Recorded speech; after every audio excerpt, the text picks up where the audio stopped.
Welcome, everybody. My name is Mina Jane. I'm the director of the Ashland Public Library in Massachusetts, and I am super excited to be here with Tara Roy and Erin Volek, who have written amazing books about using romance to talk about climate change. And we'll get into that in a minute. As I said a minute ago, Nikki Payne is hopefully coming. She is maybe running a little bit late. So when she gets here, we'll just have her jump right into the conversation. But in the meantime, we will have ours. And so I want to say thanks to the Friends of the Ashland Public Library for supporting all of our programs. We couldn't do it without them.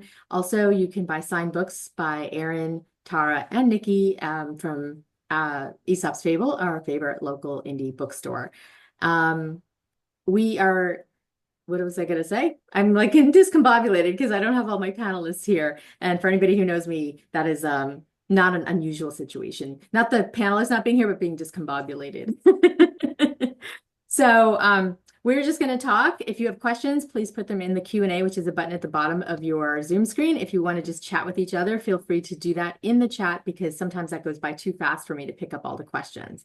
So Erin Bollock is a is an amazing writer, like I said, and she writes multiple contemporary and young adult novels. It spans sci-fi, fantasy, dystopian, and romance genres. But within that, like I said, she has written books that touch on climate change, which is what we want to talk about today. And Tara Roy, who was the first person I spoke to about this, I was so excited to talk to you, Tara, because you were so enthusiastic about this topic and all the things that we talked about. So I really appreciate that. Oh, and there's Nikki. Hi, Nikki. Sorry, y'all. That's okay. We are just starting with introductions, so you are in plenty of time. Thank you for being here. So I said Tara, when I spoke to her, was super excited about this, and she has a whole series of books that are romances that have to do with climate change and terrible things that can happen because of climate change.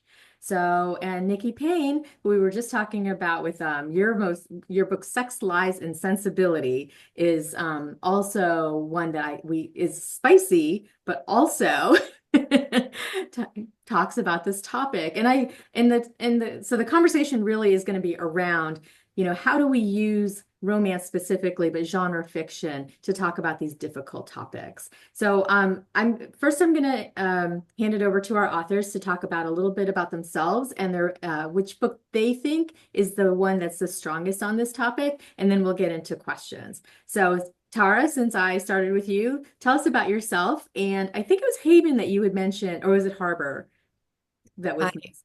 Well, thank you, Mina. First of all, I'm thrilled to be here. I'm always excited to chat about climate activism and love, and to chat about this with you and two amazing romance authors is a real thrill. I don't know if one of my books deals with the issue more than the other. My whole love and disaster trilogy, Haven, Harbor, and Hope, they are very much each book features a different climate disaster. So Haven features a supercell thunderstorm with spin-off tornadoes. And Harbor features not quite a hurricane, but a very intense storm that leads to massive flooding in New Orleans. And then Hope deals with wildfire. And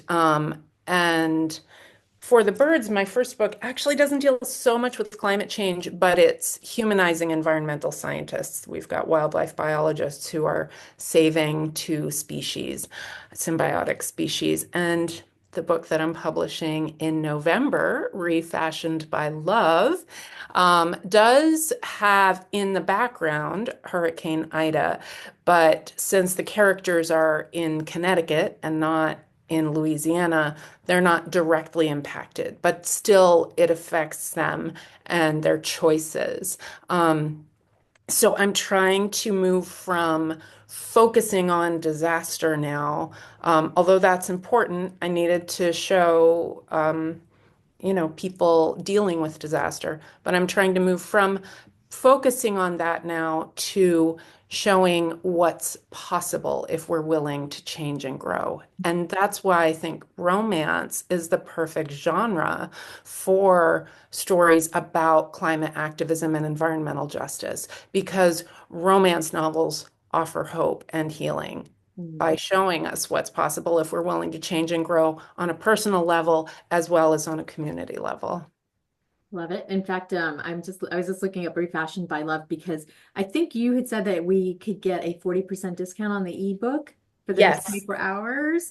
Yes, yes, through my store, and Mina has the discount code, so I love to offer special treats to when people come hear me speak. So, Awesome. Well, we're gonna put that in the recap email that everybody will get after the talk, but it is about building an upcycled fashion house. So I feel like that is just along the same lines of this, like that whole continuum of not just climate change, but activism, as you said, and what we can do to make things better.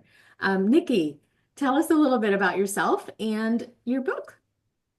Yes, I am a romance author. I love retelling classic tales. Any book that you were forced to read in high school, I love reimagining it for now. But I also love giving it a very contemporary lens. I love thinking about if these characters were put under these same pressures, would they in 2025 make these same choices? Mhm. And that's a question I love to ask myself over and over. And you find that humans under similar pressures end up making similar choices. And the common thread there is that even in 1776 and 2025, we are human.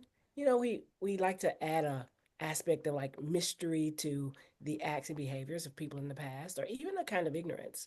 Like they wouldn't act the way we would because we have all of this knowledge. But in fact, people have been the same throughout.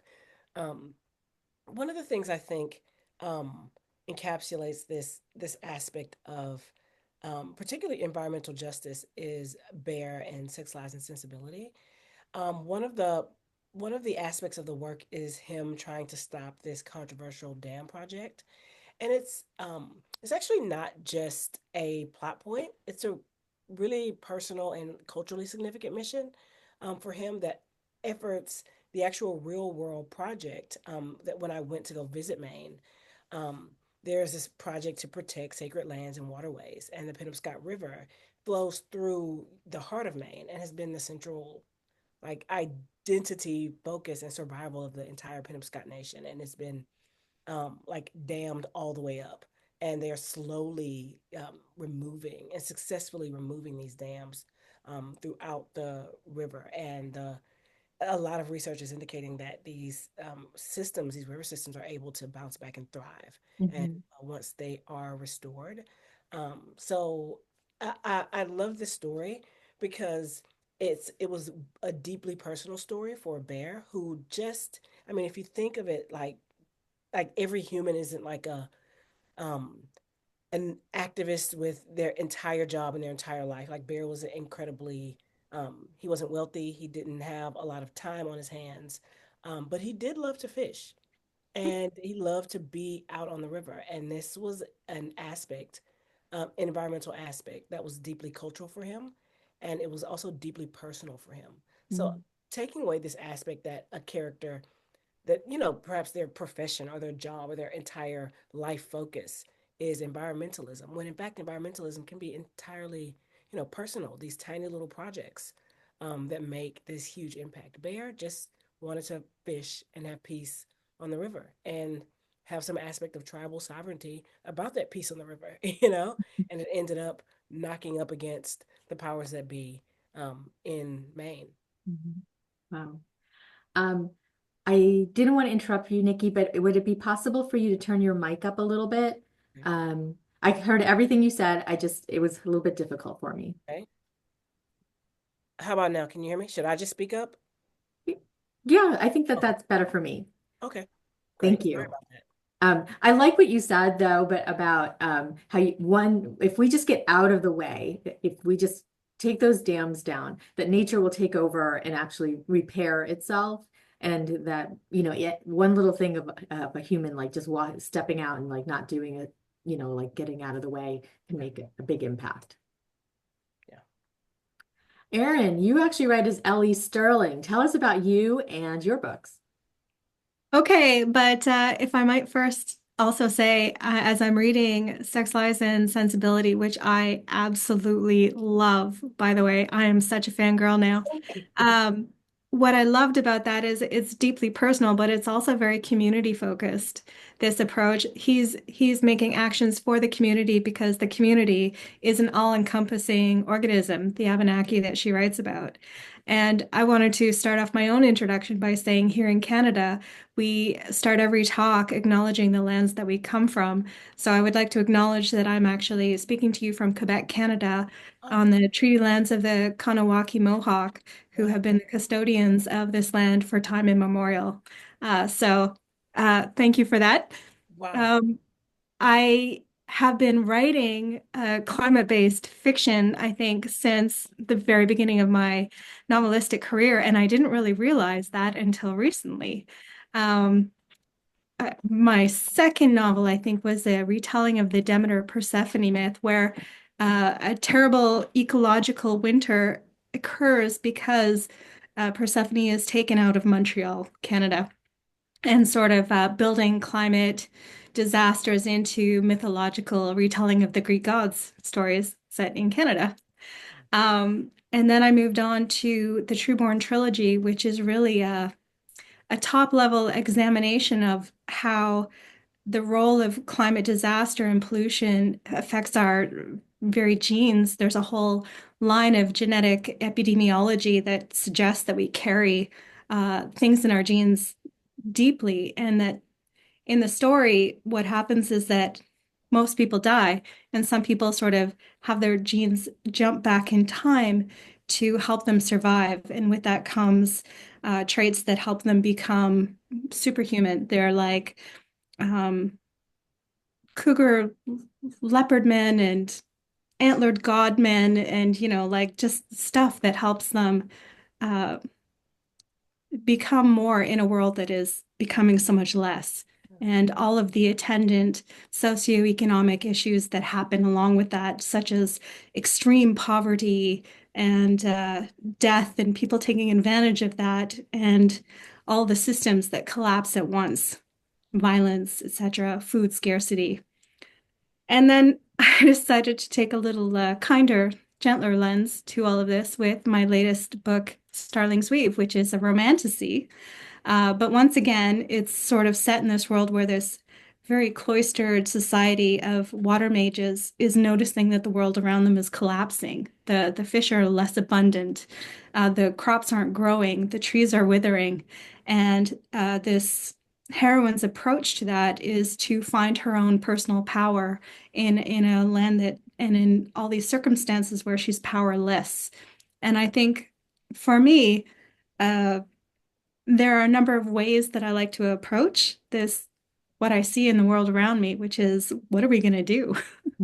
But I think one of the things that we need to think of as authors is that when readers are immersed in our fictions, and especially in romance genres where there are built-in expectations which hit our brains so well, and that our brains suck in, they love it, that they find a space of empathy and connection with the ideas in a safe way. So we can actually reach more people more deeply than maybe otherwise would happen. Same, Nikki, same. Yes, yes. Yeah, I love that you said that, Erin. I think we probably discussed this in another conversation because we've known each other for a while. But yeah, I think one of the keys that we have as romance authors is encouraging readers, especially women, to take our power back and to not wait for governments or corporations to change. They keep telling us they're not interested in that. They're not interested in our needs or our desires. So, all right, fine. We can make choices. We can um, do a variety of things, whether it's taking legal action or boycotting or protesting or simply being more mindful of our purchasing, use, and disposal choices. Mhm. Because, you know, how we the choices that we make really are a reflection of how we care for ourselves and each other. Mhm.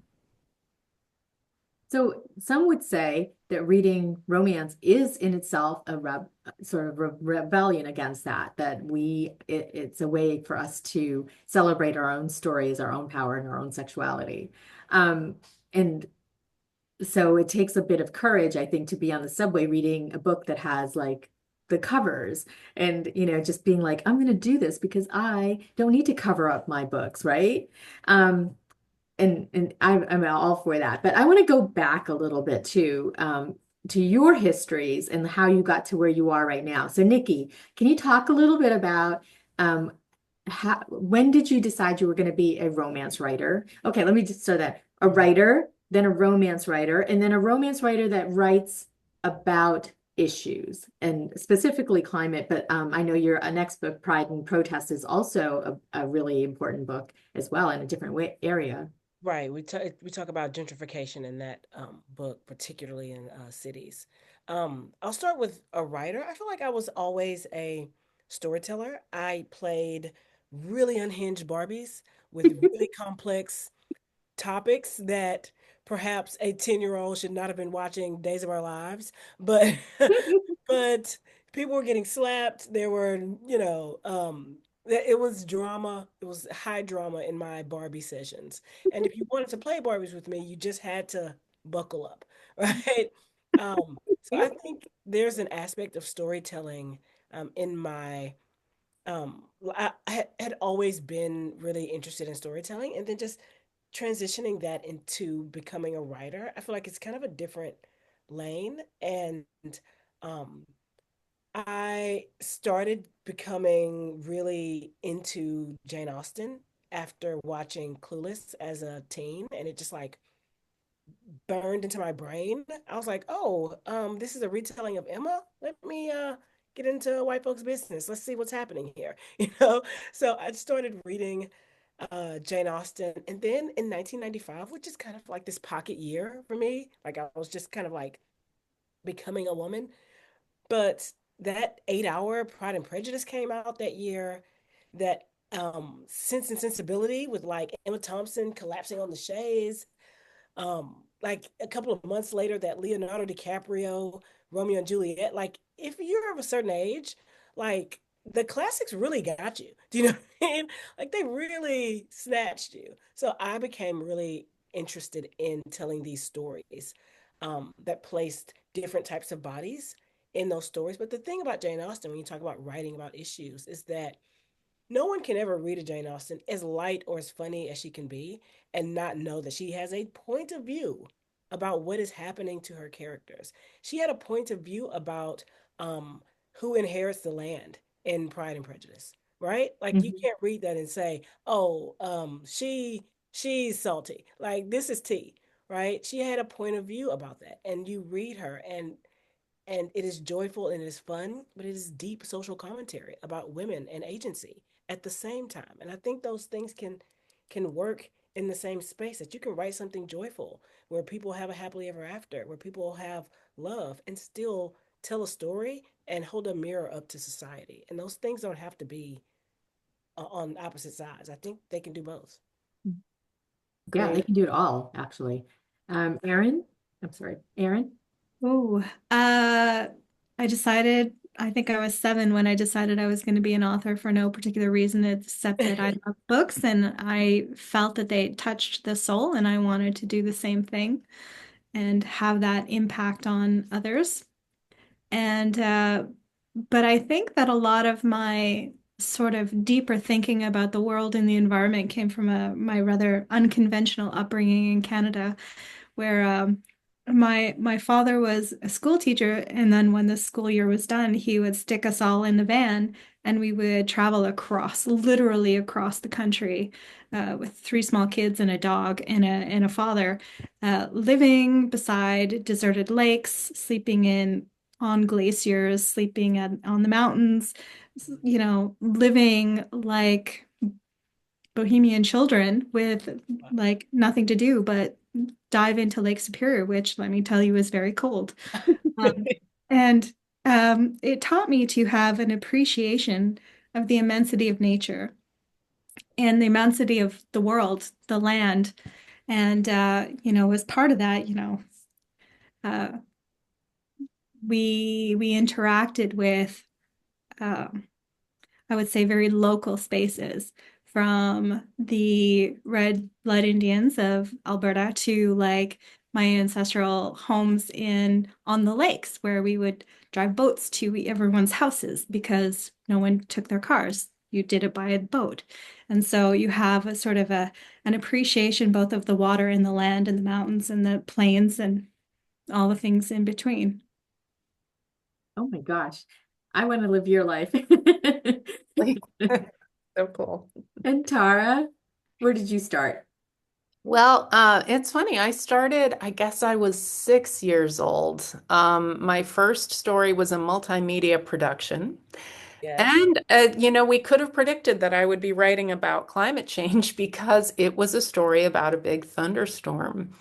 And I was sitting on the living room floor. I had the tape recorder on. That this ages myself, if nothing else. But there was the tape recorder going, and I was, narrating into it. I don't think I had written the story, but and there was a boom of, and I'm shaking the paper above the recorder to make the thunder sound, and it was great fun. But I never intended to become a writer until, I guess, 2000, the year 2000. I just got this random inspiration to write a screenplay. And so I did that. And then I decided to go back and finish my bachelor's degree. And I studied film and wrote screenplays for 10 years. And then I became a journalist. And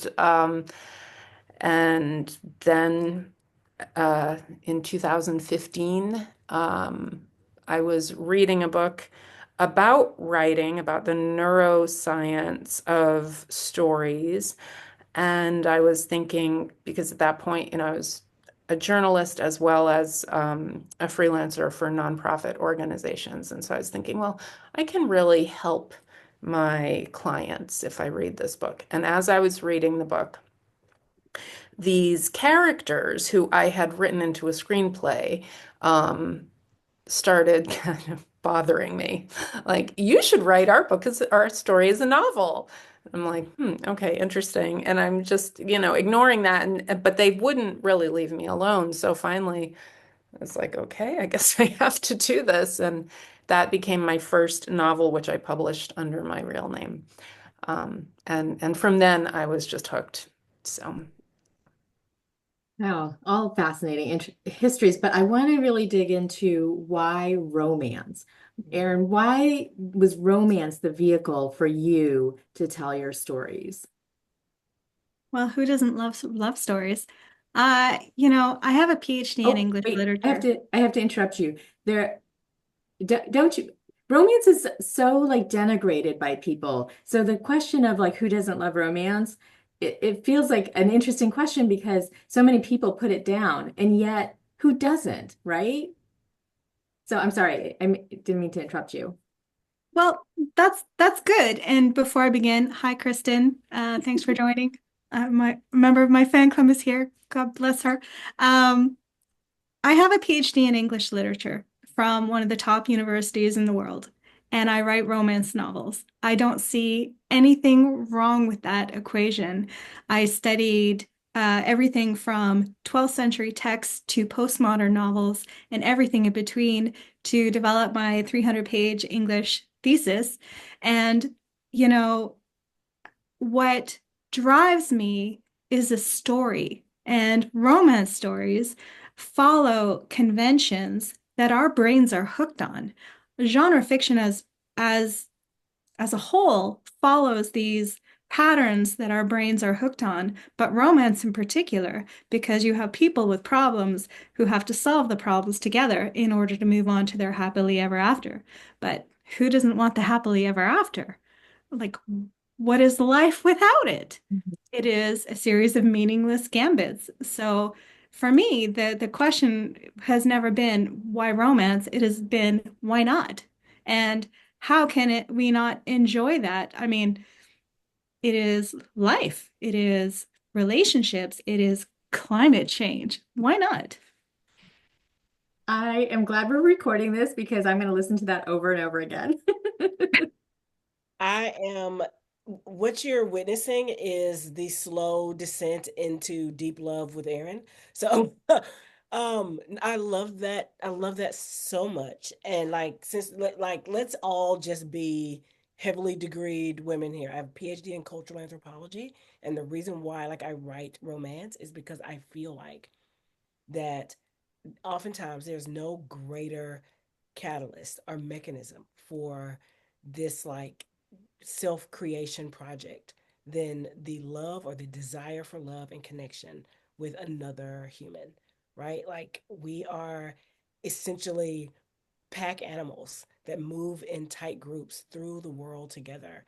And you can watch an action show, you can watch a mystery, you can watch anything, and the impetus to get the hero to, to get up and solve the crime or any type of action is absolutely fundamentally about human connection. And so romance forefronting human connection is not only non-trivial, it's one of the more fundamental relationships that we can build in order to think about what makes humans move and take action and do great feats, right? Like all of these Greek tragedies and like they're all written about some guy who just, fell over in love and decided to go burn something all down. So I think um it's fundamental. It's more than like kind of an aside or a secondary plot point. It's the reason why we get up in the morning and move around. Mm, Yeah. so true. Agreed. And when we talk about the fiction, why bother with a happy ending? Well, when you pick up a book and you know that the drama will resolve in a happy ending, it gives you a reason to keep reading, especially when that book is dealing with heavy topics. Mhm. Environmental justice, environmental health, you know, these issues are scary. That's why people have tried to ignore them for 50 years, 60 years, right? And we have a lot of stories and a lot of news that focuses on what happens if we fail. Mhm. And when we focus there, then we feel disempowered, Mhm. marginalized, disenfranchised. But when we think our actions matter, we're more likely to act. And we need to see what happens if we succeed. We need to see possibilities that we actually want to exist. Mhm. Mhm, So that's why I'm writing novels that offer stepping stones to the more beautiful world that our hearts know is possible. And I mean, romance. I'm with Erin and Nikki. Like, I love a good love story. mhm, That's what I'm craving. And and I don't want the characters to die at the end. I want them to thrive. mhm, Um, and readers choose romance for the reasons I just stated, but also, for a central love story with a happy ending for the couple, and specifically women. Romance novels show women of all ages how to value themselves. And you may have noticed in our culture right now, that's sorely lacking. Yeah. And it's under attack by certain forces. mhm, But it's a huge part of Josephine's journey and Refashioned by Love and all of my characters' journeys. And I think that's a huge part of the journeys of almost every romance heroine. Maybe not so much in the dark romance sphere, but I don't even read dark romance, so I can't even speak to that. Um, yeah, I think, and the vast majority, I forget the percentage, but the vast majority of romance readers are not only women, but college educated women. mhm. Yep.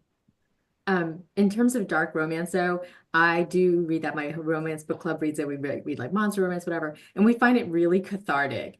And we find we find ourselves questioning who really are the bad guys, when people are not exactly what you expect. So just to add that in because I we read it a lot. But Nikki, I want to go back to you for this next part to start, is that these books are also spicy. They can be very spicy, and I am here for it. So when you're talking about something so devastating as some like a hurricane or a tornado or something. And then you throw in a couple doing, having sex in multiple ways and in multiple places. Um, how does that work into the concept of what you're trying to do? I don't want to put words in your mouth, but what you're trying to do. Um, there are a couple of reasons why like to see desire on the page, and it's multifaceted. One is just inhabiting the body that I do as a Black woman. I think that there is real space for like a celebration of a certain type of body. If anyone has cut their teeth on romance, then we know that the language of romance is sometimes heavily coded, right? Um, like nipples are pink, or do you know what I mean? Hair is flowing or rippling, right? And so like the aesthetics of beauty, the way that we talk about even someone being beautiful is sometimes coded in these ways that feel inaccessible to people without those bodies. And so a large part of the project of that I find most exciting is writing um, like characters who aren't seen as having their happily ever after. Um, Indigenous males, Black women, like writing that beauty into their bodies, and then like confronting the reader with that just kind of abject beauty of their form, and just I just think it does a little work in the back of your brain. It just pushes open the door a little bit more about what is beautiful and what is possible. And Mhm. so I think that it's a little bit of work for it to be on the page. Though I'm not, I mean, I've read so many closed door romances. I don't mind them, but I prefer to see and read and write the particular form of desire there. Mhm. This is neither here nor there, but I'm saying this because I am contributing to an edited volume on the anthropology of affect, and like what like desire on the page actually kind of means for these bodies, and like what you're doing to another body as they read that work. So Mhm. I do think it's work a little bit. And plus, I mean, it's kind of hot, you know, is that? Well, I love that you said that, if I can jump in, because first of all, romance does a lot of work. And when it comes to spicy sex scenes, I'm doing a similar thing. All of my heroines are biracial like me. And but involved with, white guys or black guys or, Mexican or whatever, like different men with different ethnic and backgrounds and races. But um, so seeing an interracial romance is something that we don't often see. Seeing heroines who are in their 40s and Yes. heroes who are in their 40s or 50s Yes. Queen. and still hot for each other, having better sex than they had in their 20s, having, you know, uh, Josephine has a very fun, sexy, spicy scene of self-pleasure. And I think we need scenes like that for those who are, want that and are able to handle it. What I've heard from readers, I've heard um, people say that being able to read an open door love scene gave them a safe place to experience their sexuality after enduring a sexual trauma. mhm. Mhm. And so that's an important step for them, and even being able to move forward into a healthy relationship again. Um, and I've heard people say other similar things like that, but I mean, I hear things like that, and it's so powerful. These sex scenes are not just titillation. They're love scenes. They're showing emotional intimacy as well as physical intimacy and desire. And, hey, maybe pick up a few techniques. I don't know. Hey. A training manual. I get it. Yeah. Some people, some people don't know how to do certain things or are afraid to, or have been told they shouldn't. So seeing it on the page actually gives them permission, right? Yes. Yeah, well, and also seeing the characters talk about it. Hmm. What do you like? Does that feel good to you? Oh, could you move this way a little bit? Like, everything isn't the perfectly orchestrated scene with, whatever movie star is on the screen, right? Hmm. Like, we have to figure these things out. Oh, your elbow. The sexy elbow, but could you move it? Yes. I mean, like, I'm sorry to hop in there, but I love that aspect because there is a way as a writer, just in craft, that romance writers get to show you who these characters are, sometimes like at their core, right? Like, oh, who is Ben like at his core when he's like his most animalistic? Is he giving? Is he nurturing? Like, how do they react and act in this very, kind of bare bones, most human fundamental space? And it ends up being even more character development. Do they give? Are they selfish? Are they passionate or powerful? Are they submissive? Like, these are aspects of their character growth, and they oftentimes come at a moment of high vulnerability, and you get to see who this person is, like fundamentally, really at their core. Yeah, there's a moment in Haven where Sage and Wesley are, um, I don't think it's the first time that it might be, but they're having sex and they have just endured this traumatic experience. They were trapped in a location. Now they are home. Her home isn't even safe, so she's staying with him. They're really just getting to know each other. And they're like living in, a disaster zone.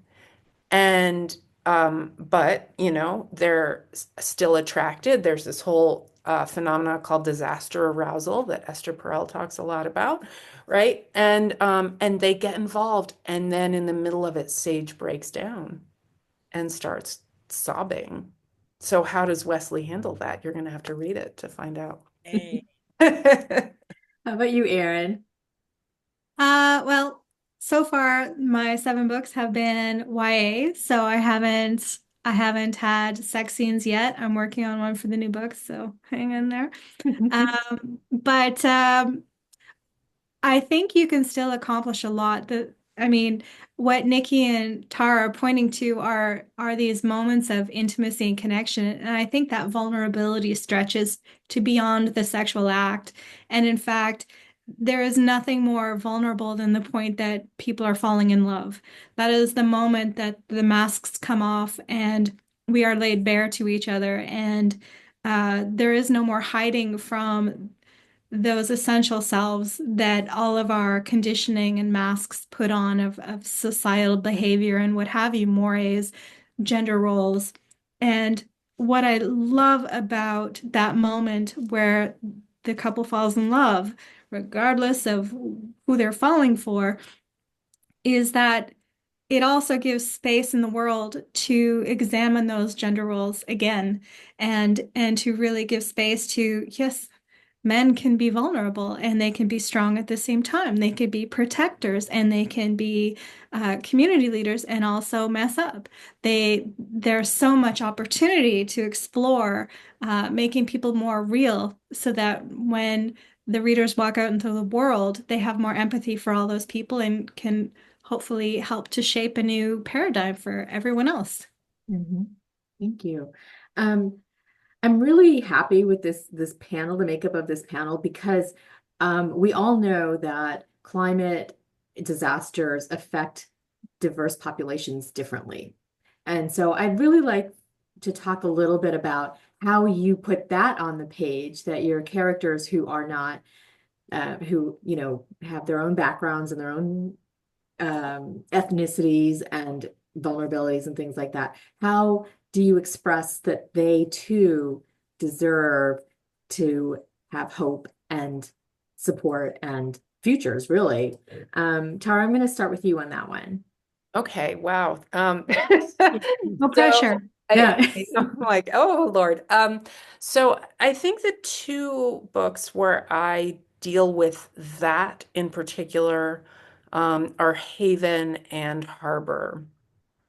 So Sage and Wesley both have some amount of privilege, but they live in New Haven, Connecticut, which is a very diverse population, and we have real issues here. This is where I live. And so in one scene, I have them driving past a high school that is in a predominantly Black neighborhood, and that the high school exists. And in the book, the roof has been ripped off by a tornado, and like far longer than we think it should take to repair that roof. That high school still has a tarp instead of a roof, where repairs are happening at a faster rate in other parts of the city. So and then also, Sage is a white guy from Massachusetts. I mean, not Sage. Wesley is a white guy from Massachusetts. Sage is a biracial woman, um, also from Massachusetts, but now they're both in New Haven. Um, and uh, and they have a conversation toward the end where they're thinking about, in the future, um, what what would Wesley need to know to raise a biracial child because he hasn't had that experience. So that's a conversation that they have at some point in the book. Um, in Harbor, Derek is a Black male pediatric heart surgeon. He's like the first hired at his particular hospital in New Orleans. Very important because so often patients of color do not get to see doctors who look like them. And so, and then Amira is a child and family therapist who specializes in disaster resilience. She's biracial. Her daughter is biracial. She's a 12-year-old daughter. And Amira and Derek are coming back um, from Connecticut. They meet there and then discover they both live in New Orleans, and they're on their way home when their plane is diverted because of this storm.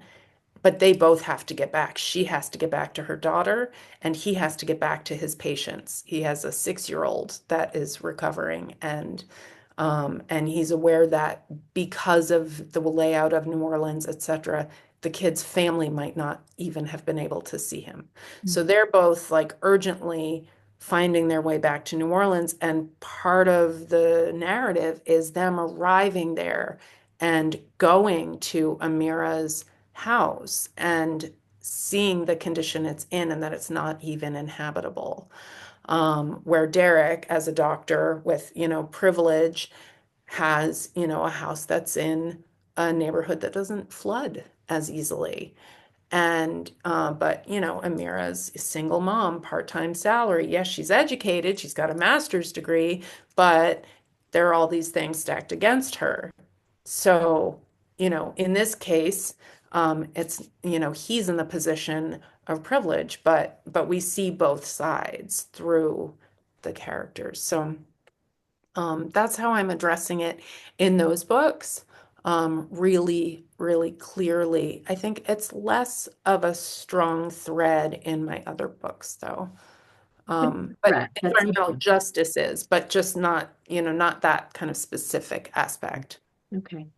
Um, Nikki, I'm going to wait for you to be the last word on this question, if you don't mind. So I'm going to go back to Erin. Oh, you're muted, Erin. My personal support cat was trying to get in on the call earlier, so apologies. It's a really important question too, and um, specifically, I'll talk about the Trueborn trilogy, which extends to a fourth book as well, where I actually look from the lens of privilege down through the disaster, so that these twin girls who are supposed to be coming of age and supposed to be inheriting the world realize they're not quite going to inherit the world because no one can even tell them what they are, whether they're a trueborn, a laster, or uh, a splicer, which would help them survive this global plague happening in the novels. Um, and from this, they end up basically on the streets examining the world from the lens of uncertainty, where they're seeing the breakdown, moral, social, economic of all of society, where there's rabble being led by street preachers who are very um, pros proselytizing of a certain kind of biological element, and these splicers, which are the rich people who can afford to be genetically cured through splicing technologies, basically DNA editing, which is happening now, and then the trueborns who have this genetic variation from birth, which some people have gills, other people have antlers, other people turn into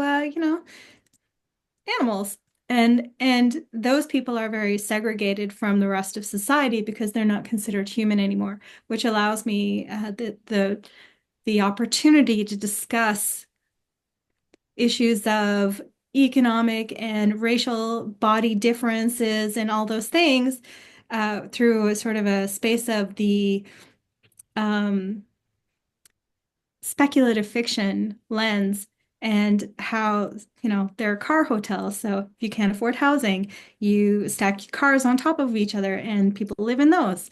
And, no one lives in the houses because they're filled with dead bodies, and people collect dead bodies for money. And it's like this very, very dark world run by a few very rich people. And it's very much a way of examining all of the things that happen at once climate disasters become the norm. And so in some ways it's very complex and a lot of world building, but I try to make it also fun because why? Great. Well, it has to be accessible and people have to be enjoy reading it and on top of Yeah. learning something. Nikki, I feel like I need a refresh of the question. so the question is, we know that different diverse populations um, get resources differently when there's a natural disaster or a climate disaster. So how do you put that on the page so people understand that somebody might not have gotten what they needed because they were Black or because they were, LGBTQ or because they were poor or, any of those? Oh, yeah, no, absolutely. So, this comes up in both books. The first, and particularly in Sex, Lies, and Sensibility, there's this aspect of forward progress, right? And like what something means to be progressing. But there's always this question of who is it progressing for? So when you're thinking about the potential for clean energy by building a dam and um, and the whole city or the state of Maine gets to benefit from the future. And there's this notion of progress and forward momentum that oftentimes leaves certain types of bodies behind, particularly indigenous bodies. And so when people think about um, a new initiative or moving forward. The things that go out of the window, absolutely tribal sovereignty. If you think about the pipeline issues, like we're going to use our own oil. This is about this notion of progress, right? And progress always seems to be at this loggerhead against the United States kind of first nations. And that, I mean, interestingly enough, as a little side note, when I first decided that I was like going to write an Indigenous hero, a few questions that I received was like, oh, is she like traveling back in time? Like, is this going to be like kind of an outlander thing? Right. So there's this idea that like the Indigenous body inhabits not just like space, but like a certain time. and that like the body is for this time, right? And so there's this interesting like counter balance of when people are trying to move forward with climate initiatives or with clean energies or with things that we think are a net benefit or a net positive, that the bodies that are left behind are oftentimes those individuals who were either at some point a part of that land, either had to be uprooted to make way for the new lightning rail. These are oftentimes Black communities that are, just completely shifted. Even in Pride and Protest, and gentrification was seen as this like, hey, let's revitalize DC, right? Like, let's get some cupcake shops in here. It's time that we got this, dog grooming spot here.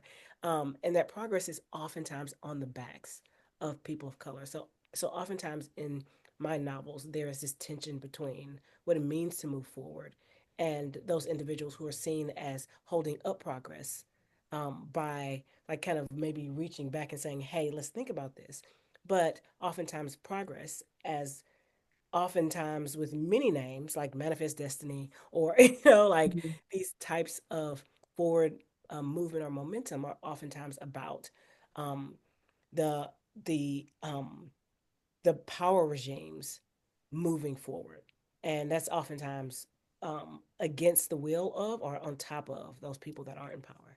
Mm. So true. I'm just going to read a couple of comments that have come in that I think are really awesome.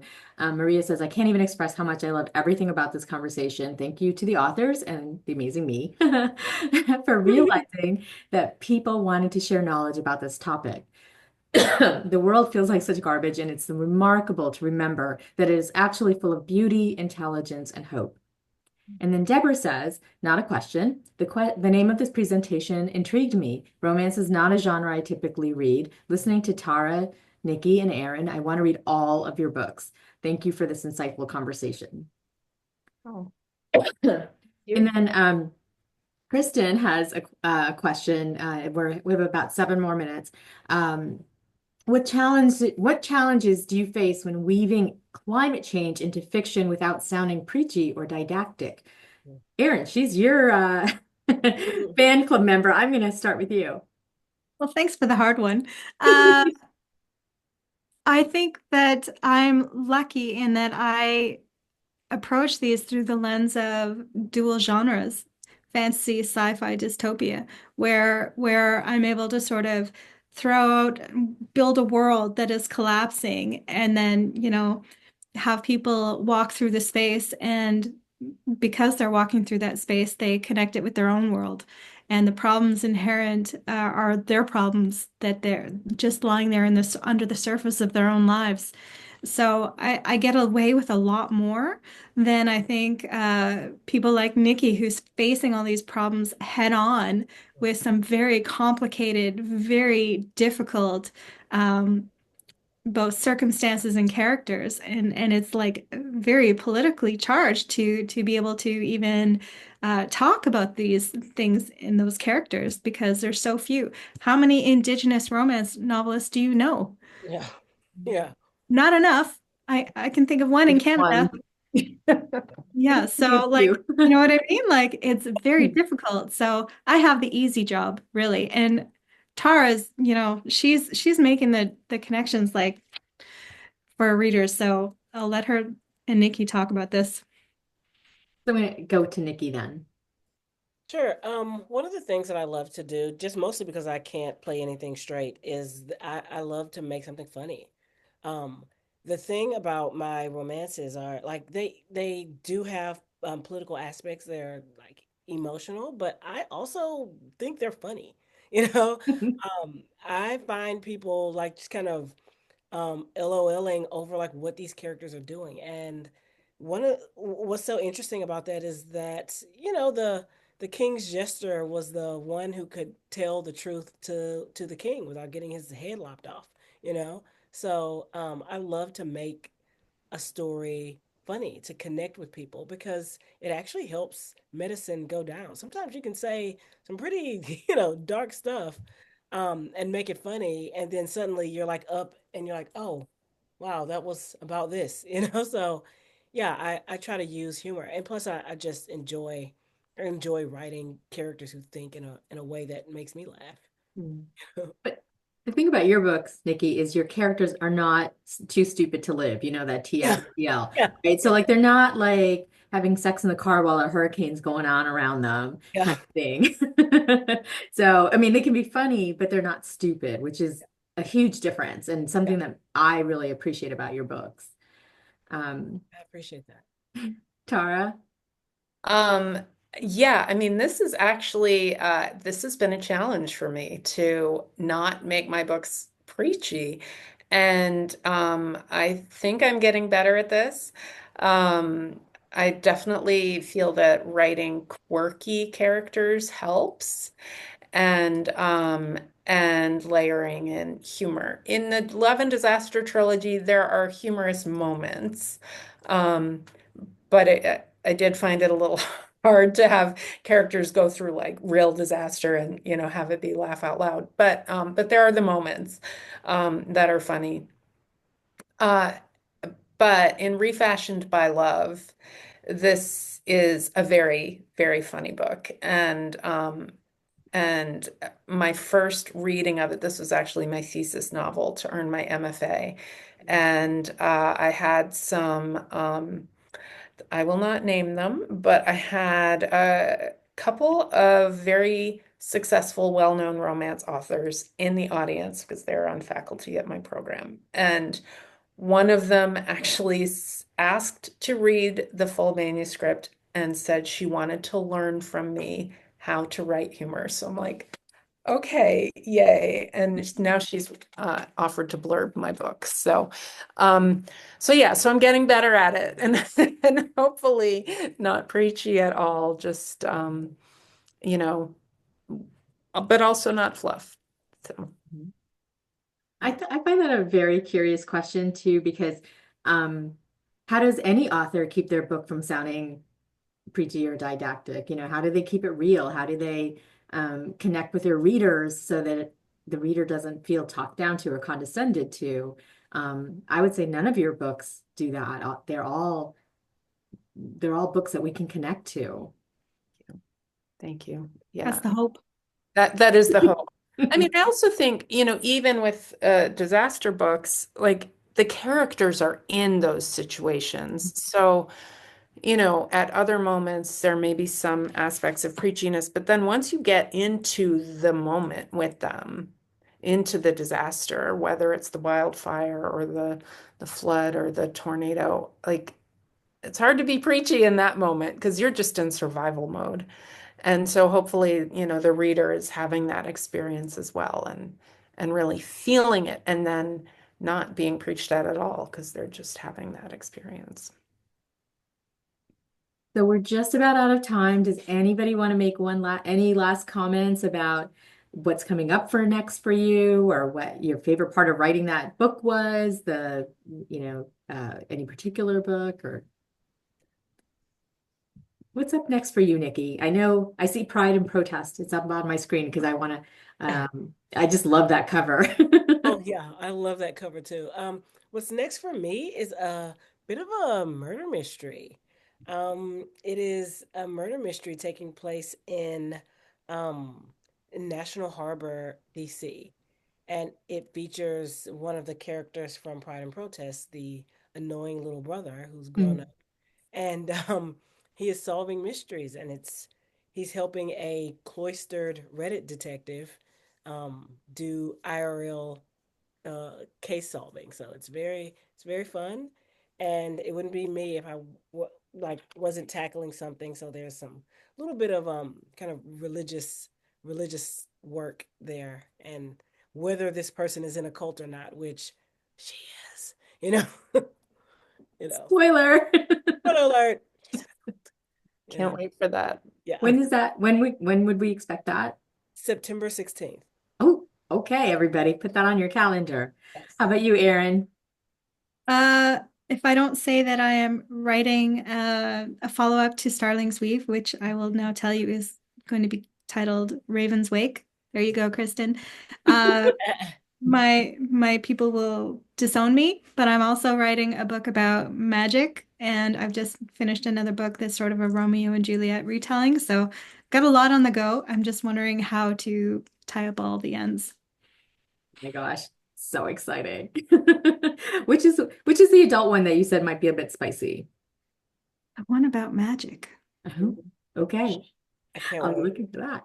And Tara, you had said the upcycling one, right? Yes. So if you love those episodes of Project Runway where they make fashion from trash and you want steamy seasoned romance that's sex positive, if you enjoy quirky characters, a strong heroine, and humor that sometimes borders on the ridiculous, then you will love Refashioned by Love. And the storyline here is that with Theo's investment and guidance, Josie can launch her upcycled fashion house, escape her abusive boss, and spotlight fast fashion's toxic legacy. But while mutual attraction weaves Josie and Theo together, their clashing beliefs threaten to trash their love and rip her business apart at the seams. Wow. That's I'm so on that. So that's coming out November 15th. And as we mentioned, there's a 40% discount on the ebook, which will go out in Mina's email. So I hope you'll take advantage of that on the pre-order. So you can pre-order in the next 24 hours, but you won't get it till November 15th. Got it. Okay, well, thank you all for doing this. It's been such a pleasure. I have learned so much, and your books are just amazing. And to tell us a story, but also give us hope for the future. Thank you. This has been delightful. So happy to meet you all. Absolutely. All right. It was Good night, great. everybody. Happy reading. Bye.